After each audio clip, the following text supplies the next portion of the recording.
guys, and welcome back to my channel. I want to start by turning my phone off. Just go with it, just go with it, just go with it. In today's video I will talk about another film camera, an Olympus om-101 power focus camera.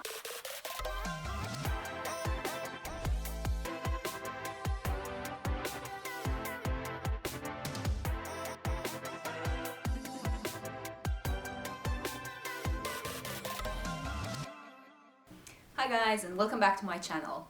I want to start this video by saying a huge thank you to everybody that watched my previous video. I was literally overwhelmed by the amount of people that messaged me and commented on the video and sent me information about other cameras that I could make videos about or gave me ideas. I'm really grateful, and I am hoping that I will keep on doing this and I will keep bringing a film camera to you guys every week. I'm happy to see that a lot of people are still interested in film cameras and film photography, and I definitely want to continue this series of videos. We'll probably have some other videos regarding digital cameras in the future as well, but as of now I want to focus a little bit more on film photography and film cameras. This one here is an Olympus om-101 power focus camera. It was released in 1988 by Olympus as part of their OM series, and it's basically an SLR camera, so a single lens reflex camera that uses 35mm film. This camera is actually quite a unique one. Traditionally, with a manual film camera or even with like a digital camera, as in order to focus, you either have the autofocusing built into the camera, so all you do, you press the button halfway down and the camera will focus, or if you want to do the manual focus, you will have a ring around the lens that you can basically move left or right, and that will make the image in focus. On the top of the camera, you're gonna see it has a power focus button there that you can basically move in and out, and you can hear the lens focusing. I'm hoping the camera will pick that up. But as you move the dial on the back, basically you're making the lens focus. The camera itself will work with Olympus AF lenses, which are the autofocusing lenses from Olympus. It will also work with the OM-PF, so power focus lenses, and Olympus has released about 5 in the series.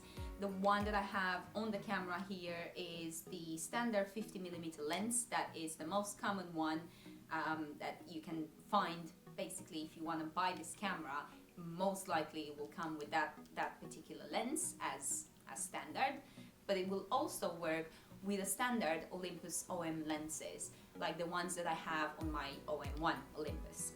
The only difference is if you want to use one of the manual focus lenses, so one of the lenses that you will put on the OM1, power focus button on the back is not gonna work. When Olympus came up with this idea of the power focus, they actually released another model. It was an OM707, I think it was called. Because the Olympus 707 wasn't a very popular one, Olympus decided to create the OM101 and make it a lot simpler to use.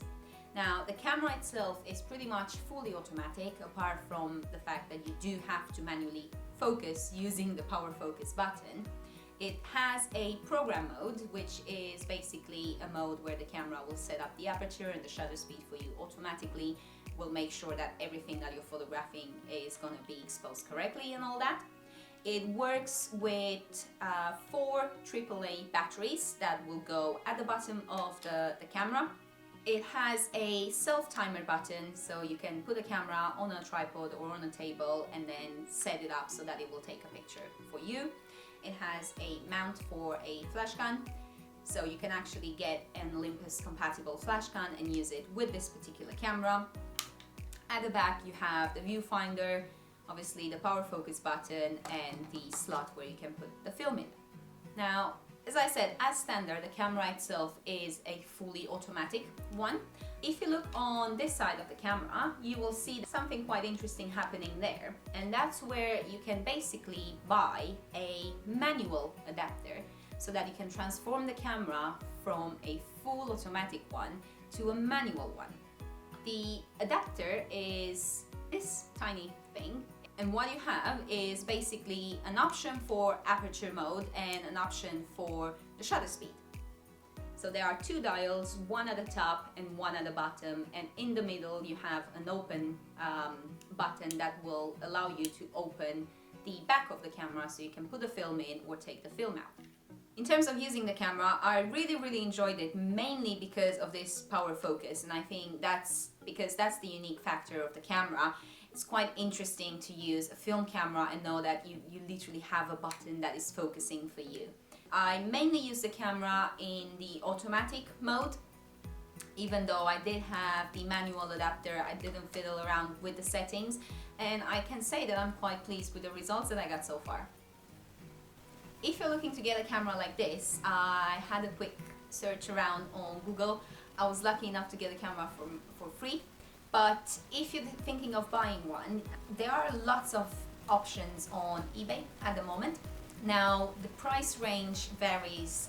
They would usually start at about £20 and they can go up to about 70 or even £100. But I think if you are someone that is, is thinking about trying film photography and they are thinking of giving this a go, and you're not sure about how to use manual settings on the camera, or you don't want to buy something that is too complicated at this stage, you just want to have fun, have a camera that you can maybe grow with in terms of your film photography, I think this is a really good option. Mainly, as I said, the camera is fully automatic, so you just put it on program mode and then the camera will take care of everything. But then if you get the adapter with the camera as well, and I'm pretty sure some people might be selling the adapter separate, then you can turn the camera into a manual camera as well.